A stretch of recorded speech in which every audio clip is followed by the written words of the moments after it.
Good morning students. आज का हमारा टॉपिक है हिस्ट्री ऑफ लाइब्रेरी। इससे पहले हमने फर्स्ट क्लास में पढ़ा था concept of library and development of library. Concept of library में हमने पढ़ा था कि लाइब्रेरी वर्ड की उत्पत्ति कैसे हुई, लाइब्रेरी वर्ड कैसे बना और इसका complete word library and information science कैसे बना, कब कब कौन कौन सा वर्ड इसमें ऐड किया गया।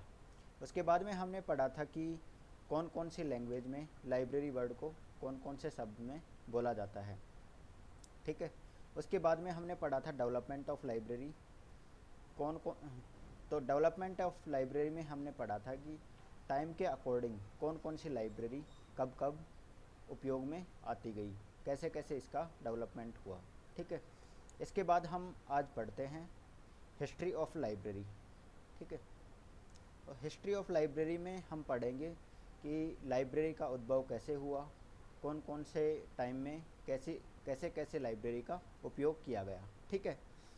तो विश्व के अनेक देशों में खुदाई के बाद प्रमाणों से इस बात का पता चलता है कि प्राचीन काल में अनेक देशों में लाइब्रेरी का किसी न किसी रूप में उपयोग अवश्य किया जाता था। जैसे ईसा में लगभग 700 वर्ष पूर्व सुमेरिया से प्राप्त अभिलेखों को देखने पर इस बात का प्रमाण मिला कि आज से लगभग 2800 वर्ष पूर्व भी लाइब्रेरी की स्थापना की गई थी। वहाँ से कुछ अभिलेख प्राप्त हुए, उनका नाम था क्यूनेफार्म। ठीक है।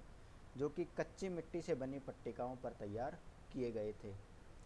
तो इनसे हमें पता चला कि आज से 2800 साल पहले भी लाइब्रेरी का उद्भव हो चुका था, लाइब्रेरी उपयोग में ली जाती थी। ठीक है। वैसे पुस्तकालयों का इतिहास लिपि के इतिहास के समानांतर ही रहा है।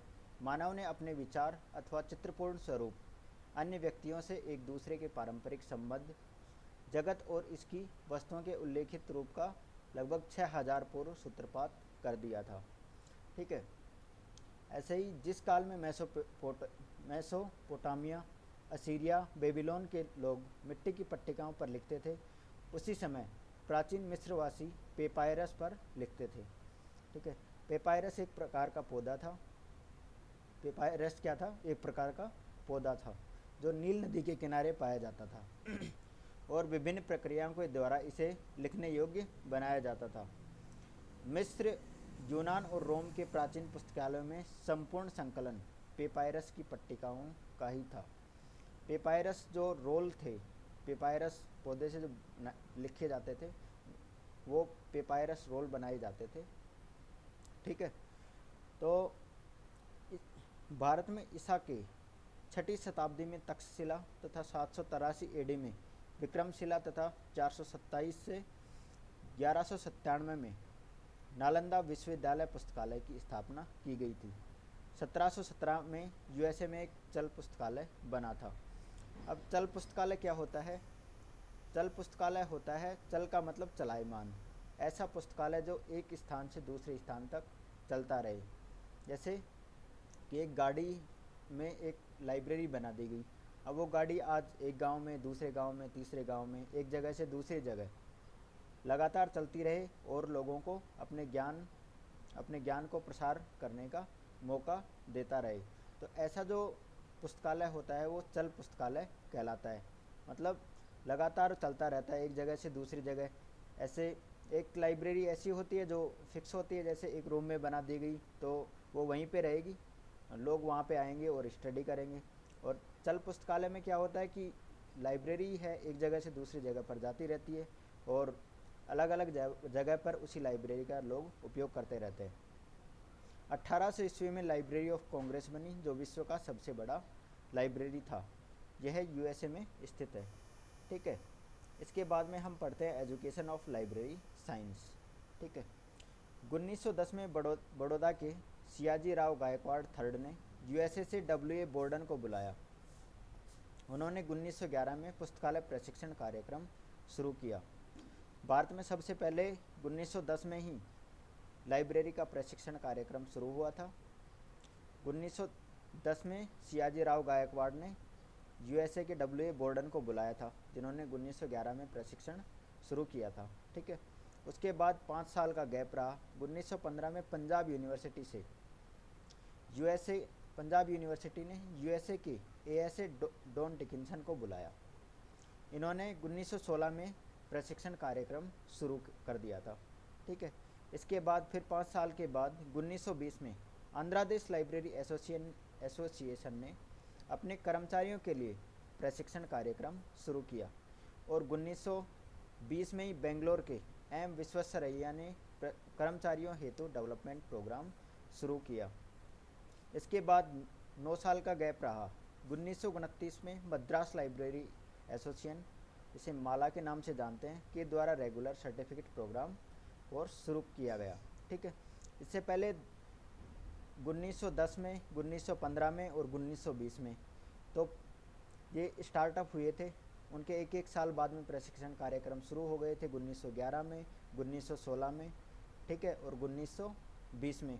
तो ये तो प्रशिक्षण कार्यक्रम हुए थे, लेकिन 1929 में मद्रास लाइब्रेरी एसोसिएशन द्वारा रेगुलर सर्टिफिकेट प्रोग्राम शुरू किया गया था। ठीक है, इसके बाद में 1935 में इंपीरियल लाइब्रेरी के एम आसदुल्ला ने तथा बंगाल लाइब्रेरी एसोसिएशन ने लाइब्रेरी साइंस में ट्रेनिंग कैंप की शुरुआत की। तो ट्रेनिंग कैंप की शुरुआत सबसे पहले कहाँ पे की गई थी?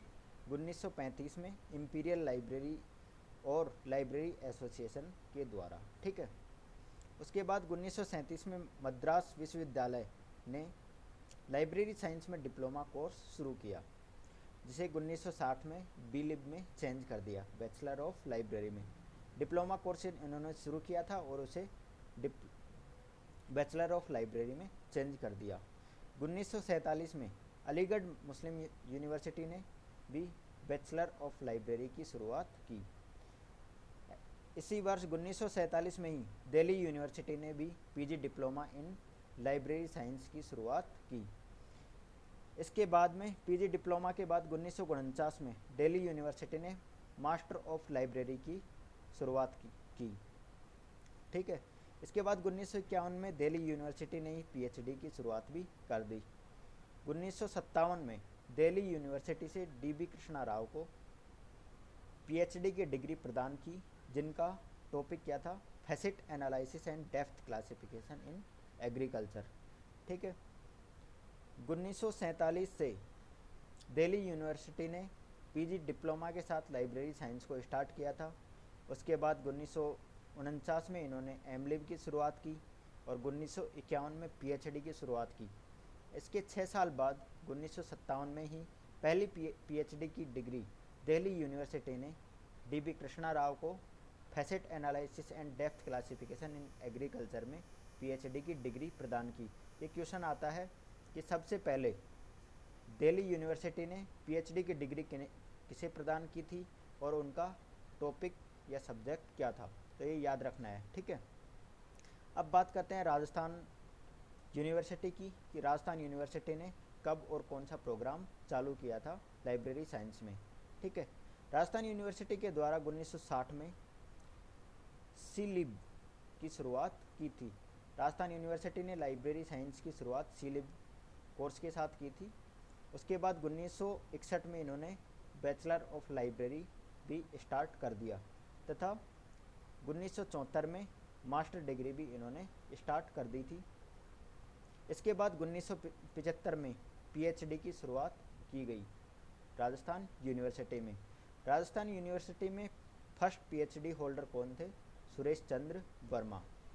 ठीक है, राजस्थान यूनिवर्सिटी के प्रथम एचओडी कौन थे? एस बशीरुद्दीन, जो 1960 में बने थे। इसके बाद 1975 में मोहनलाल सुखाड़िया यूनिवर्सिटी उदयपुर में भी सीलिब तथा बीलिब की शुरुआत की गई। 1981 में एमलिब तथा 1999 में पीएचडी की शुरुआत की गई मोहनलाल सुखाड़िया यूनिवर्सिटी उदयपुर में। इसके प्रथम एचओडी बीबी नंदा थे। ठीक है, भारत में 1903 में जॉन मैकफार्लेन ने पुस्तकालय विज्ञान पर एक किताब लिखी थी। इसके बाद 1913 में बीएच मेहता ने हिंट्स ऑफ लाइब्रेरी एडमिनिस्ट्रेशन का प्रकाशन किया, जो ज़्यादा लोकप्रिय नहीं हुआ। तो BH मेहता के द्वारा कौन सा प्रकाशन किया गया था? Hints of library administration. ठीक है। पुस्तकालय विज्ञान की पहली पत्रिका लाइब्रेरी मिसलेनी का प्रकाशन 1912 में बड़ौदा राज्य के द्वारा किया गया था। ये भी याद होगा आपको कि बड़ौदा के सियाजी राव गायकवाड़ ने 1910 में लाइब्रेरी साइंस की शुरुआत की थी। ठीक है। 1916 में लाइब्रेरी की पहली पुस्तक पंजाब लाइब्रेरी प्रीमियर का प्रकाशन ASA डॉन डिकिंसन के निर्देशन में किया गया था। ठीक है।